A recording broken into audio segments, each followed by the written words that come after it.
Pemirsa, sekarang saya sedang bersama dengan manajer Bebe Rizky. Kita akan makan bersama. Ini menu andalnya, bebek lembut sekali. Pak Syukur ini kan menjadi manajernya Bebe Rizky kan sejak awal di sini ya Pak Syukur ya. Ya, pembukaan Sini. Dan ini justru yang menjadi magnet kepada masyarakat. Bebe Rizky sampai sebesar sekarang gara-gara ini makhluknya betul-betul lembut. Monggo Mas Gur. Ya, Mas Gur. kebetulan itu adalah bebek goreng sambal pencit yang utama di sini. Oh, ini namanya. Ya, sama bebek. ayam juga. Ayam juga ada, bebek goreng juga ada. Dan juga kita menyediakan seperti ini rawon. Rawon sakera namanya. Oh, ini rawon sakera. Karena kita orang Madura identik dengan sakera, ya kita kasih nama rawon sakera. Dan yang membedakan dengan rawon yang lain apa? Mas Syukur ini. Ini kita dari iga. Dari iga yang tulangnya iganya juga masih ada. Jadi betul-betul dari iga, istilahnya kita namain rawon sakera di sini. Pemirsa, rawon sakera ini saya dulu sudah pernah mencicipi. Sensasi rasanya luar biasa. Kalau datang ke sini jangan hanya bebeknya, pesan rawonnya. Sensasinya akan luar biasa. Ya Mas Syukur ya. Kalau nggak dicoba kan nggak tahu. Kalau nggak dicoba dulu. nggak tahu bisa. Ya, saya coba. Ini caranya. Makannya ini bumbunya ini yang bikin lemak, yang bikin nyaman. Kebetulan Aliman memang favorit Bebe Rizky. Favorit ngepan. Banyak yang gratis sebelumnya. Karena kebetulan manajernya teman seperjuangan saya dulu.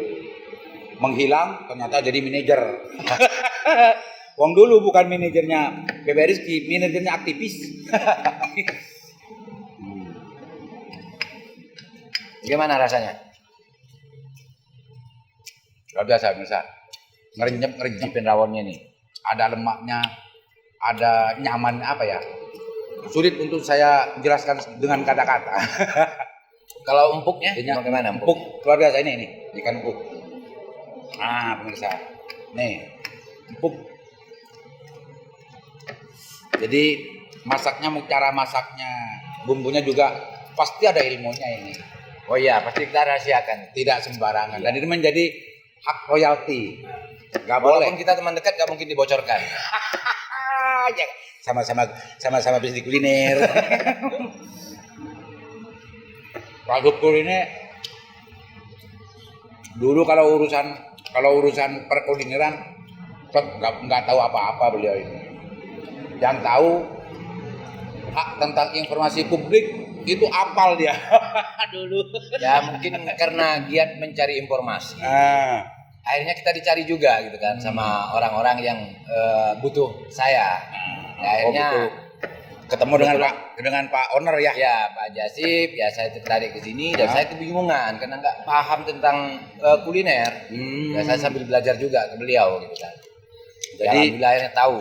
Jadi ketemunya Pak Manajer dengan Pak Owner ini gara-gara Pak Manajer ini paham tentang masalah informasi publik. Sementara ownernya hanya paham tentang masalah tentang masalah bebek.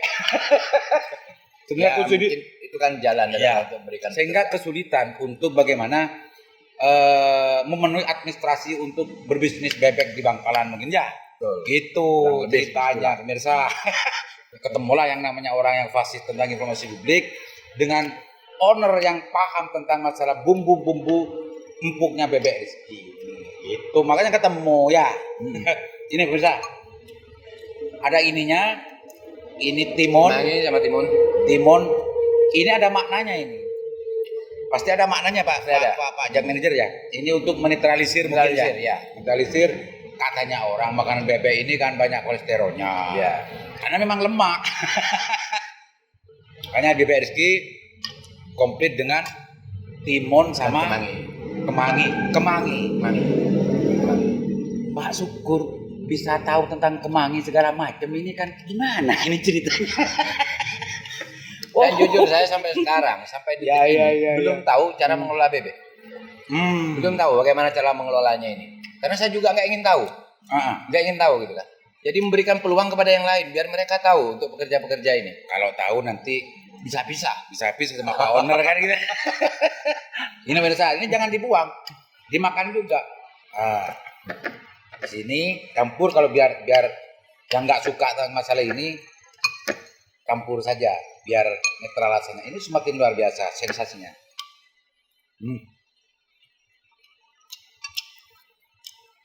Makanya yang saya dengar orang yang sempat mampir dan membeli masakan Bebek Rizky, dia pasti kembali lagi. Dia pasti akan kembali lagi ke sini dan mencari Bebek Rizky. Itu yang saya dengar. Dan kalau melihat dari perkembangannya sejak dulu itu, memang di sini semakin ramai. Artinya ini salah satu bukti bahwa Bebek Rizky ini memang luar biasa. Rasanya orang banyak yang suka. Dan kita bukan itu aja. Pertama orang merasakan bagaimana enaknya lah. Kalau bebek di Bangkal ini kan banyak. Tapi di lidah orang itu kan tetap beda-beda. Pertama kita masalah rasa. Kedua masalah pelayanan. Ketiga masalah fasilitas. Kita lengkapi. Jadi orang mau mampir, mungkin di sini lebih strategis. Orang mau pulang ke Sampang, ya jadilah tempat persinggahan. Tidak hanya sekedar rasa, tapi kita akan memenuhi keinginan pengunjung. Itu ternyata kita utamakan. Kalau manajer ini luar biasa pastinya menjelaskan. Tidak hanya sekedar rasa yang dijual di Bebek Rizky, tapi fasilitas umum, ada musola, dan segala macamnya. Di samping itu juga pelayanannya sangat dijaga ya, Pak Manajer ya. Jangan sampai ya bahasanya orang Madura, apalagi menurut bahasanya ownernya orang kokop, roh dan badan kan gitu kan. Dan kita selalu menyiapkan ruang untuk komplain, kritik dari pengunjung, baik lewat Facebook, Instagram, WhatsApp langsung, bahkan juragannya sendiri pun ditelepon langsung. Gitu oleh pengunjung.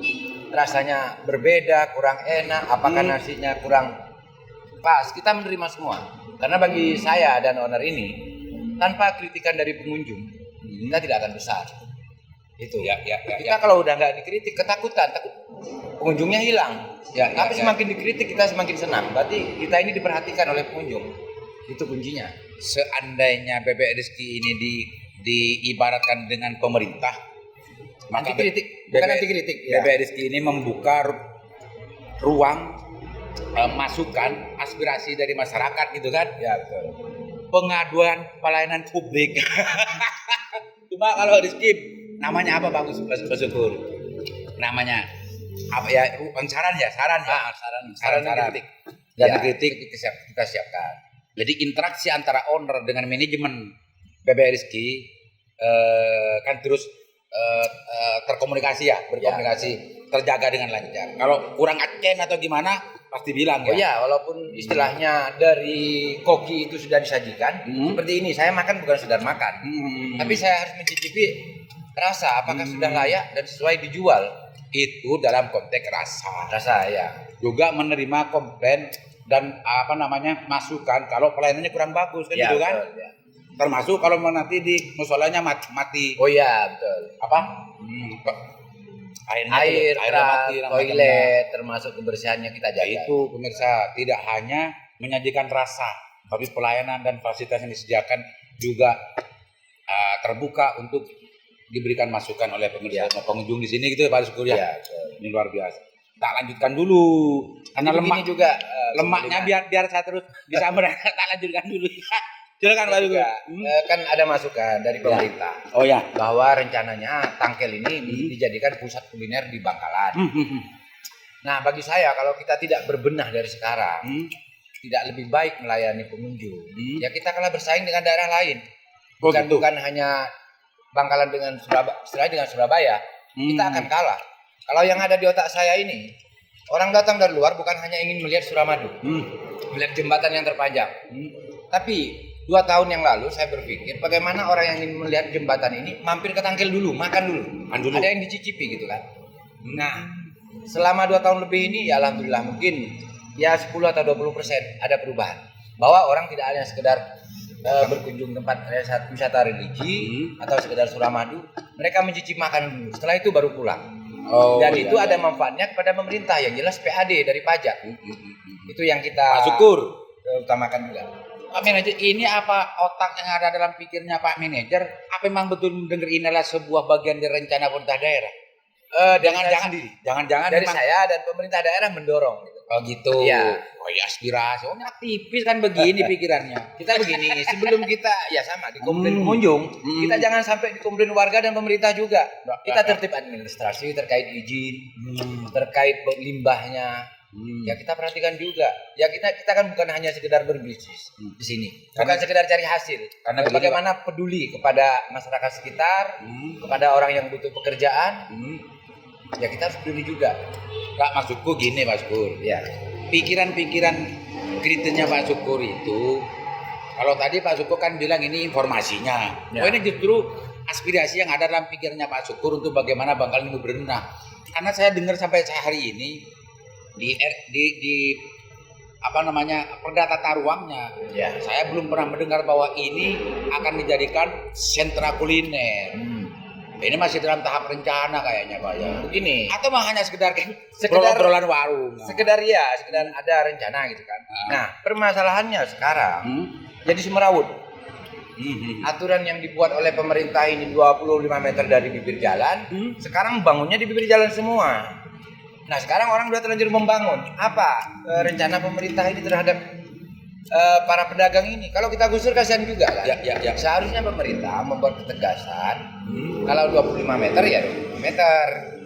Jadi sekarang nih kalau saya lihat ke depannya ada persaingan yang tidak sehat. Ya. Persaingan tidak sehat begini. Dia sewa tanah, bangun di depan. Mereka tanpa kena pajak. Bangun depan ini. Bisa nggak kena pajak kan? Sedangkan kita ini kan berbentuk PT. Jelas gitu kan. Kita harus bangun kalau permanen 25 meter dari bibir jalan. Nah, ada persaingan usaha. Sekarang BBB sudah 15.000 kan di pinggir jalan kan? Ya. Sedangkan kita dengan harga normal. Ini sudah persaingan usahanya apa terkait pajak dan tempat. Nah, pemerintah nanti apa yang akan dilakukan terkait ini? Sedangkan sekarang sudah menjamur gitu kan.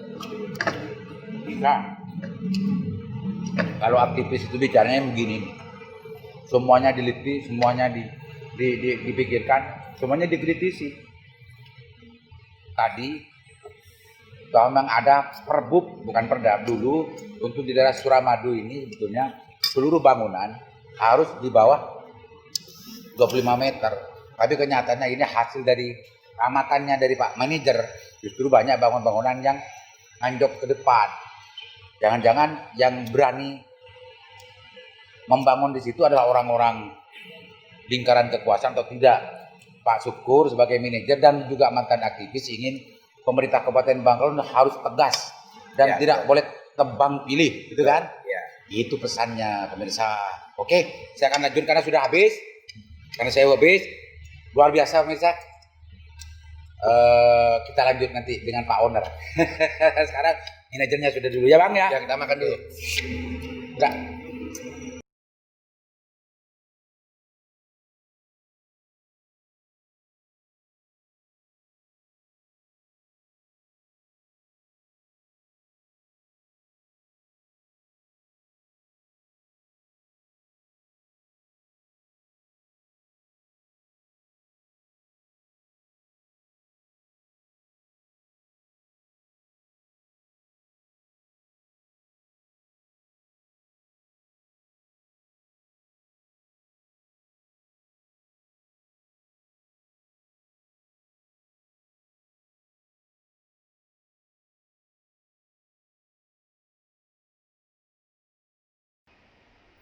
Assalamualaikum warahmatullahi wabarakatuh. Kembali berjumpa dengan saya Liman Haris di acara santai kuliner. Hari ini kebetulan saya bersama ownernya BBRI Rizky. Assalamualaikum Pak Haji. Salam. Gimana kabarnya Pak Haji?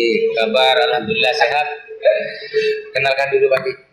Namanya Pak Haji, terus dari mana Pak Haji? Ke pemirsa biar Pak Haji, biar pemirsa tahu siapa yang punya BBRI Rizky.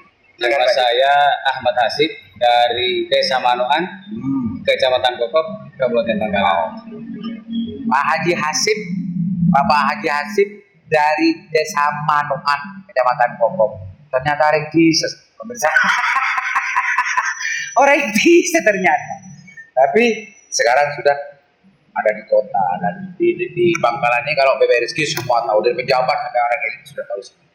Oke Bapak Haji, Pak Haji ini kan orang desa sama dengan saya, kan bisa merambah bahkan menjadi viral.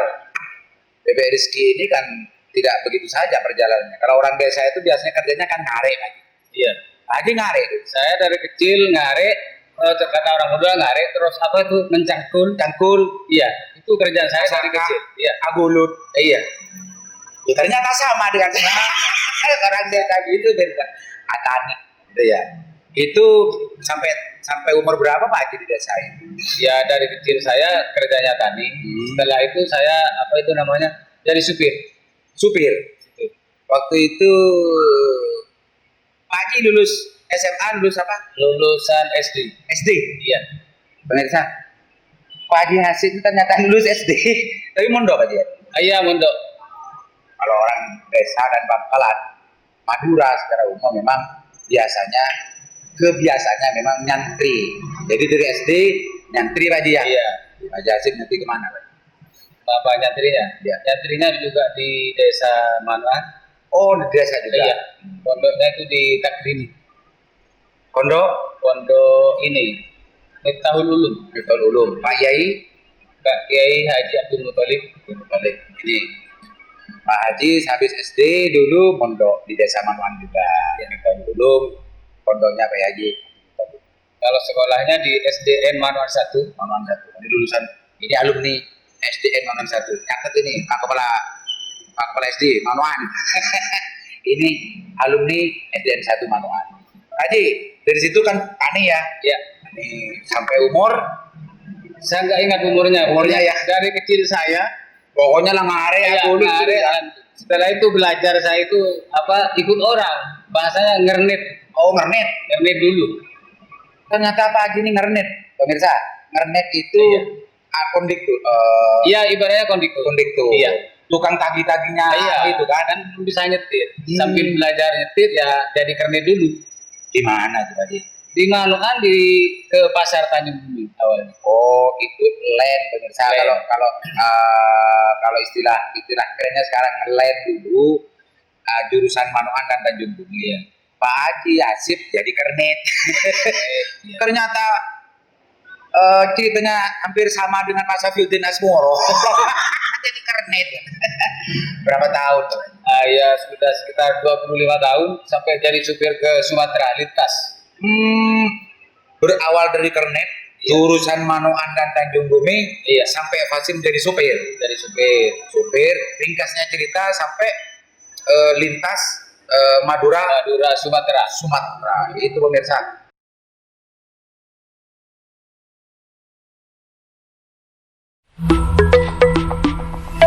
Audio Jungle.